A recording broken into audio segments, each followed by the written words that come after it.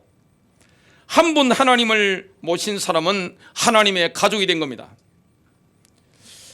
예수님은 우리의 큰형님이자 큰오빠가 되시는 거죠.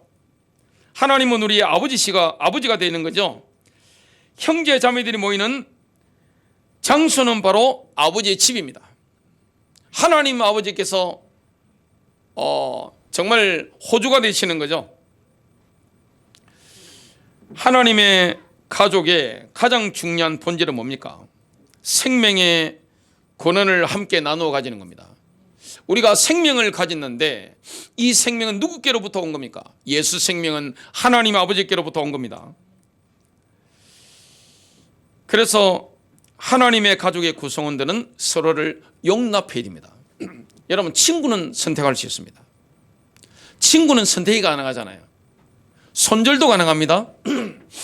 근데 태어나고 보니까 형제가 있고 자매가 있는 거예요. 받아들여야 되는 겁니다. 여러분, 나와 맞는 사람이 누가 있습니까? 여러분 마음대로 움직일 수 있는 형제 자매가 누가 있습니까? 성숙도가 다 다른 겁니다. 기질이 다 다른 겁니다. 기질과 성격은 운명이죠. 저하고 제 아내만 해도요, 기질이 얼마나 다른가 하면, 저는 눈이 내려서 산에 눈이 쌓여있으면 산에 가고 싶어하는 사람입니다. 어제도 안산에서 군포까지 3시간 동안 미친 사람처럼 쉬지 않고 쫙 주파했습니다. 가다가 물 한 모금만 마시고 쫙 주파했습니다. 4시간 동안 걸어간 거예요. 우리 사모님은 비가 오거나 눈이 오거나 그러면 이렇게 눈이 왔구나, 쉬어야 되겠다, 이렇게 이런 성격이죠. 우리 사모님은 이렇게 뭐든지 좋은 게 이렇게 가는 거고, 저는 안 되면 어떻게 되느냐, 기존 질서를 다 깨뜨리고 방향을 향해서 나아갈 수 있는 그런 성격이에요. 완전 저하고는 성격 자체가 반대입니다. 살아가는 게 얼마나 힘들겠습니까? 저는 종달씨입니다. 새벽에 알람이 필요 없습니다. 뭐 3시도 좋고 4시도 좋고 4시 반도 좋고 저절로 벌떡벌떡 일어납니다. 일어나는 순간 아침에 힘이 넘치기 때문에 그냥 어디 이런 거 없습니다. 그냥 벌떡 일어납니다. 그냥. 우리 사모님은 부흥이 과죠. 밤 되면 11시 되면 눈이 번쩍번쩍 빛이 나오고 새벽 1시 되면 빛이 막 나오고 이런 분입니다. 완전히 다 다른 거죠. 여러분, 남자 여자가 얼마나 다릅니까? 에너지가 달라요. 남자와 여자는 에너지가 다르기 때문에 이거에 조화를 이루어야 되잖아요. 가정에서. 또 수도권에는 뭐가 다릅니까? 정치적인 색깔이 다 다릅니다. 지금 여기 보니까 1번, 2번, 3번 다 앉아 계신 겁니다. 그래서 교회 안에서는 그런 거 가지고 논쟁하지 말라, 제가 늘 말씀을 드리잖아요. 서로 존중해야 되는 거죠. 하나님의 가족은 뭐 해야 됩니까? 서로를 용납해야 됩니다. 생겨 먹은 게 서로 다른 거예요. 서로 상처가 다른 겁니다. 서로 가진 생각이 많이 다른 겁니다. 다 달라요. 인격적인 성숙도가 다 다른 겁니다. 하나님의 가족은 뭐 해야 됩니까? 서로를 다 용납해야 되는 겁니다. 서로를 받아들여야 되는 거죠. 가족은 나의 선택상이 아닙니다. 어떻게 보면 밖에 있는 사람을 사랑하는 게 훨씬 더 쉬울 수 있습니다. 가족 바깥에 있는 사람 있죠. 저 어디 아프리카에 팔이 붙어가지고 배 불러 간 애들 보면 눈물 흘리고 그런 분들 수두를 파줘야 되겠다 하면서 그냥 우물을 만드는데 돈하고 이런 거는 하고 누구나 다 합니다. 근데 바로 옆에 있는 가족 용납하는 거 쉬운 게 아니에요. 목회하다 보면요, 이런 걸 몇 번 봤습니다. 예배당 안에 남편이 있는 걸 보고 여자분이 예배당에 돌아오려고 하다가 주일 일부 예배 시간입니다.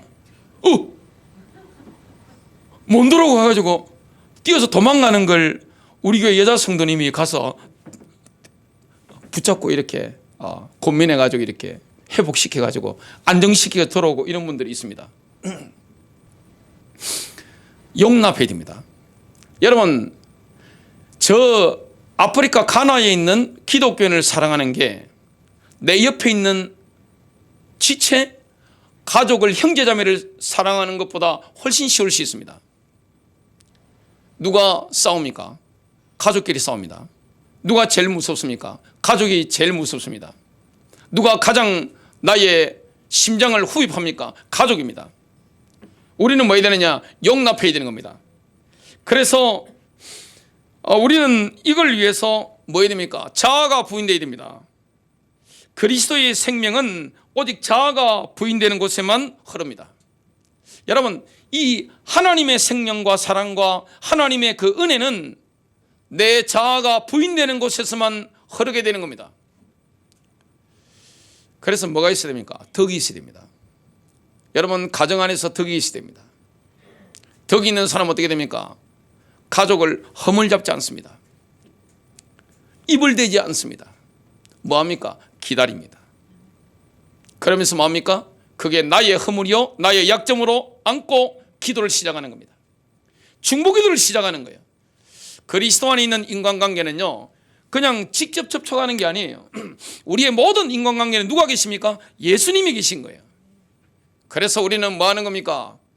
상대방에 대해서, 가족에 대해서 하나님께 기도하는 거예요. 그러면 하나님이 바꿔주시는 거고, 뭐가 흐릅니까?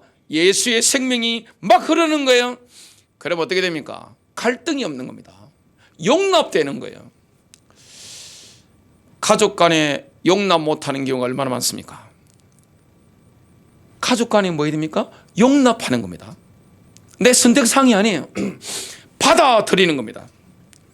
그래서 교회라는 것은 뭡니까? 용광로입니다. 은혜의 용광로요, 은총의 용광로입니다. 왜 그렇습니까? 하나님이 나에게 은총을 베푸시기 때문에, 나를 격하게 사랑하시고 안아주시기 때문에 내가 받은 은혜 가지고 가족들을 아가페로 사랑하는 거예요. 아가페가 뭡니까? 원수들을 사랑하는 겁니다. 원수는 누가 원수입니까? 가까운 사람이 원수예요. 근데 그 원수를 내가 품고 사랑하는 겁니다. 두 번째입니다. 하나님 아버지께서는 예수 그리스도 안에서 살아난 우리를 기뻐하실 뿐만 아니라 격하게 환영해 주십니다. 우리는 우주 최고의 가족의 일원이 됐습니다. 정말 이 땅에는 부모님 때문에 고난당하는 분들이 너무 많죠. 아버지나 어머니가 자식을 벼르는 경우가 굉장히 많습니다. 사랑을 주지 못하는 경우가 굉장히 많습니다. 그리고 그 아버지나 어머니 가운데 자녀를 편애하는 경우도 굉장히 많습니다. 얼마나 자녀들이 상처를 많이 받습니까? 그렇다 할지라도 상관이 없습니다. 하나님의 가족 안에 우리가 받아들여졌다는 사실, 오늘 그 사실을 붙잡아야 됩니다. 하나님 아버지께서는 사랑 가운데 우리를 맞아주시는 겁니다. 하나님은 그리스도 안에서 살아난 우리를 기뻐하실 뿐만 아니라 환영해 주시는 겁니다. 예수 그리스도께서는 제자들에게 이런 비유를 드셨죠. 탕자 비유입니다. 탕자가 자기 재산을 다 가지고 나갔습니다. 유산을 미리 받아서 나갔습니다. 돈을 모으는 건 힘들어도 쓰는 건 쉽죠. 누구나 마찬가지입니다. 그걸 다 허랑방탕 다 날려버린 겁니다. 그래서 굶어 죽게 되고 거지가 된 거예요.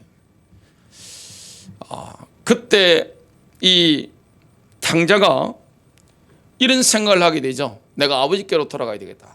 내가 아버지께 죄를 지었구나. 하늘에 죄를 지었구나. 이 깨닫고 돌이키는 겁니다. 회개하는 거죠. 회개하고 돌아가는데 그 집 앞에 누가 기다리고 있습니까? 아버지가 기다리고 있는 겁니다. 이게 하나님 아버지죠. 하나님이 우리를 기다리고 계시는 거죠. 탕자를 기다리고 계신 겁니다. 눈이 나쁜 아버지가 먼저 알아봤겠습니까? 눈이 좋은 탕자가 먼저 알아봤겠습니까? 눈 나쁜 아버지입니다. 마음의 눈으로 보이는 거죠. 여러분, 현실적인 눈보다 더 시력이 좋은 게 뭡니까? 마음의 눈입니다. 자식을 사랑하는 그 아버지 어머니의 눈길이 얼마나 예리합니까? 제가 고등학교 때인데 아버지께서 경남 마산, 지금은 창원으로 바뀌었죠. 거기서 일을 하시는 현장에 제가 아버지를 찾아가서 맛있게 회도 이렇게 아버지하고 먹고 부산으로 이렇게 돌아오는데 버스를 타고 이렇게 아버지하고 헤어지는데 아버지께서 잘 가라고 손을 드시는데 그 눈빛이 얼마나 뜨거운지 지금도 가슴에 새겨져 있습니다. 그게 아버지예요. 하나님은 우리의 아버지입니다. 아버지가 기다리고 있었던 겁니다. 우리는 버림받은 존재가 아닙니다. 탕자들은 뭐라고 생각했습니까? 내가 아버지 집에서 종이라도 돼야 되겠다. 근데 아버지 마음은 반대입니다. 누가복음 15장 22절부터 24절입니다. 아버지는 종들에게 이르되 제일 좋은 옷을 내어다가 입히고 손에 가락지를 끼우고 반지를 끼우란 말이죠. 발에 신을 신기라. 그리고 살찐 송아지를 끌어다가 잡아라. 최고급 고기를 내어놔라. 우리가 먹고 즐기자. 이 내 아들은 죽었다가 다시 살아났으며 내가 잃었다가 다시 얻었노라 하니 그들이 즐거워하더라. 탕자가 다시 살아난 것처럼 우리가 그리스도 안에서 다시 살아난 겁니다. 우리를 주님이 받아주신 겁니다. 격하게 환영해 주는 거죠. 아버지가 탕자들을 얼마나 격하게 안아줬습니까? 하나님이 그렇게 하시는 겁니다. 성경에 보니까 이런 양 비유가 넣어집니다. 예수님께서 그 말씀을 하셨는데 99마리 양보다 잃어버린 양을 선한 목자가 찾아서 덜쳐 얻고 메고 오는 그 장면이나 하나님께서 우리를 맞아주시는 장면이나 똑같습니다. 누가복음 15장 7절입니다. 이와 같이 죄인 한 사람이 회개하면 하늘에서는 회개할 것 없는 의인 99으로 말미암아 기뻐하는 것보다 더하리라. 하나님이 이처럼 우리를 격하게 환영하시는 겁니다. 하나님 우리를 기뻐하시는 겁니다. 이게 바로 가족입니다. 하나님은 그리스도 안에서 살아난 우리를 격하게 사랑해 주시고 안아주시는 거예요. 그 때문에 우리는 뭐 해야 됩니까? 다른 형제 자매들이 마음에 안 들더라도 용납해야 되는 겁니다. 맞아 드리는 겁니다. 그래서 뭐 합니까? 기다리는 겁니다. 사람이 지적질해가지고 바뀌는 사람이 있던가요? 혹시 그런 분 있으면 손 한번 들어보시기 바랍니다. 남편이나 아내에게 지적질 막 하고 했는데 남편이 알았습니다. 부인이 알았습니다. 그날로 변화받아가지고 완전히 격하천선하고, 혹시 그런 분 계시던가요? 자녀한테 애국가 부르듯이 1절, 2절, 3절, 4절 뭐 쫙 하고 매일 한번 해보세요. 뭐 착한 딸 중에는 좀 이렇게 알았어 이렇게 하겠지만 주로 아들들은 어떻게 됩니까? 방문 닫아 걸어버리면 그걸로 바로 사요나라입니다. 사요나라. 우리가 사람에게 권면을 한다. 이것은 누가 할 수 있는 겁니까? 아무나 할 수 있는 게 아닙니다. 성숙한 사람만 할 수 있는 겁니다. 상대방을 진심으로 사랑하는 마음으로, 상대방의 가족의 그 죄와 연약함을 정말 나의 연약함으로 알고 가슴 통해하면서 아파하면서 정말 중보기도하면서 눈물로 기도했던 그 마음으로, 사람을 얻고자 하는 마음으로 권면하는 거예요. 그때 상대방이 변화됩니다. 이 정도 성숙한 사람이 별로 없습니다. 그래서 잔소리하고 지적질해서 사람을 변화시킨다, 그런 일은 있을 수가 없는 겁니다. 우리는 뭐 해야 됩니까? 용납해야 됩니다. 그리고 기도해야 됩니다. 누가 변화시켜 줍니까? 우리 주님이 변화시켜 주시는 거죠. 그걸 우리가 경험하게 되는 겁니다. 세 번째입니다. 하나님 아버지께서는 우리 인생이 걸어갈 모든 길을 미리 준비해 놓으셨습니다. 하나님이 우리를 택하셨죠. 에베소서 1장 3절부터 4절을 다시 읽습니다. 하나님 곧 우리 주 예수 그리스도의 아버지를 찬송하리로다. 그분께서, 하나님께서 그리스도 안에서 하늘에 처소들에 있는 모든 영적인 복으로 우리에게 복을 주셨으니, 여러분 하늘의 복을 우리가 다 받게 된 겁니다. 곧 우리가 사랑 안에서 자신 앞에, 하나님 앞에 거룩하고 흠이 없게 하시려고 세상의 창건 이전에 그분 안에서, 그리스도 안에서 우리를 택하셨으며, 하나님 아버지께서는 우리를 먼저 아시고 우리를 택하셨습니다. 우리는 내가 선택했기 때문에 이 자리에 있는 게 아닙니다. 하나님 아버지께서 우리를 먼저 선택하셨기 때문에 우리가 지금 현재의 자리에 있게 된 겁니다. 이 진리를 안다면 우리의 현재 모습과 현재 상황에 대해 태도가 달라집니다. 하나님이 모든 걸 시작하신 겁니다. 야, 하나님이 하셨다. 여러분 이걸 보면 정말 하나님의 주권이 놀랍다는 것을 깨닫게 됩니다. 또한 하나님께서는 우리를 예정하신 겁니다. 하나님께서 우리가 걸어갈 인생길을 미리 준비해 놓으신 겁니다. 하나님은 아들, 딸의 미래의 길들을 어떻게 됩니까? 완벽하게 준비해 놓으신 겁니다. 그래서 우리가 마음으로 우리의 길을 계획할지라도 우리의 걸음을 인도하시는 분이 누구십니까? 여호와십니다. 세상은 운명이라고 하죠. 기독교에서는 뭐라고 합니까? 섭리라는 단어를 씁니다. 하나님의 섭리를 벗어날 사람이 있습니까? 큰 틀에서 우리가 자유의지가 있지만 하나님의 섭리를 벗어날 수가 없는 거예요. 제가 예수를 믿고 목사가 돼서 이렇게 말씀을 전하게 될 거는 저는 어릴 때 생각을 못했습니다. 근데 하나님이 그렇게 이끌어 오신 거죠. 저는 항상 왼쪽으로 가려고 했는데 하나님 자꾸 오른쪽으로 인도하시더라고요. 저는 제가 수도권에 올라와서 목회를 하게 될 것이다, 한 번도 생각해 본 적이 없습니다. 저는 부산에서 목회할 줄 알았습니다. 제 예상을 벗어나는 일들이 제 의사와 상관없이 제 바깥에서 계속 일어나는 거예요.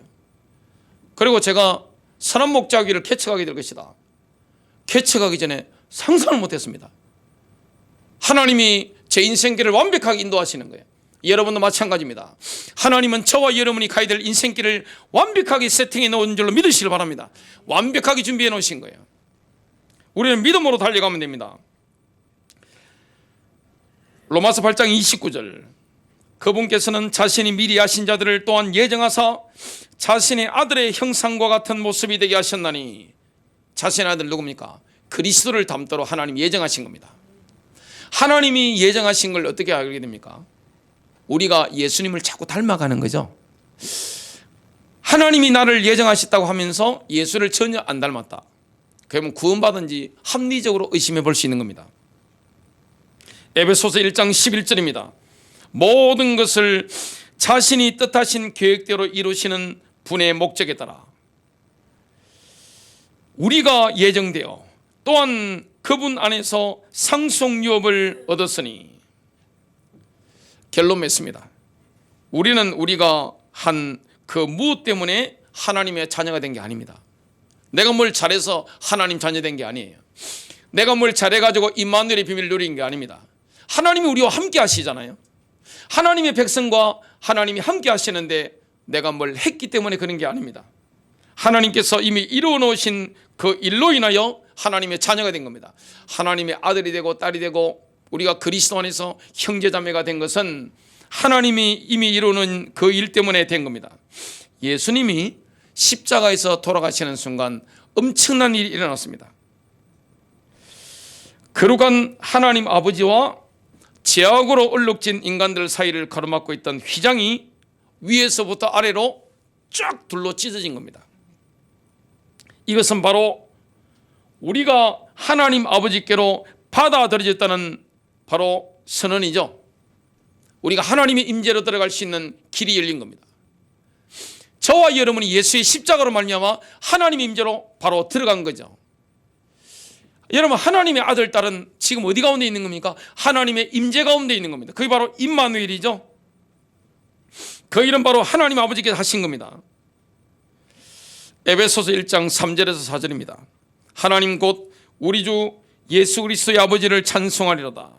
그분께서 그리스도 안에서 하늘의 처소들에 있는 모든 영적인 복으로 우리에게 복을 주셨으니 곧 우리가 사랑 안에서 자신 앞에 거룩하고 흠이 없게 하시려고 세상의 창건 이전에 그분 안에서 우리를 택하셨으며, 우리가 선택했기 때문에 구원받은 게 아닙니다. 하나님께서 우리를 먼저 선택하셨고 우리가 하나님의 선택에 응답했기 때문에 구원받은 겁니다. 우리와 하나님과의 관계는 우리가 뭘 했느냐 이것 때문이 아닙니다. 하나님께서 이루어 놓으신 그 일 때문에 저와 여러분이 하나님의 임재 속에 들어가게 된 겁니다. 여러분, 하나님의 가족이 되었다.